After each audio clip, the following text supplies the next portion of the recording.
Walang iya mga katomo, minsan na nga lang ako dumaan dito. Muntik pang mabasag yung mga itlog ko. Abay, alam niyo ba kung bakit? Paano ba naman itong flyover na aking dadaanan may humps? At dito pag-angat nyo, ito yung unang-unang bubungad sa inyo. O diba ginoong pang enduro yung mga shock ko? At kung nakaligtas yung unang itlog niya dun, siguradong hindi makakaligtas yan dito sa pangalawang humps na to. At dito sa part na to, ramdam ko talaga na umangat yung mga itlog ko. At kung buong-buo pa talaga yung mga itlog yung, sigurado dito sa last humps na to, mapipisa na yan. Eto. At pagbaba nyo dito sa flyover na to, sigurado akong wala ka ng itlog.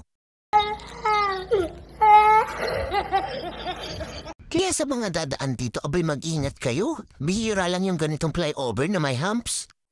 Talaga napakadelikado sa mga itlog nyo. Dito lang yan kung galing ka ng SM North at papunta kang Cubao. Iisa lang naman yung flyover na madadaanan nyo. Kaya hanggang dito na lang ang ating video. So let's go!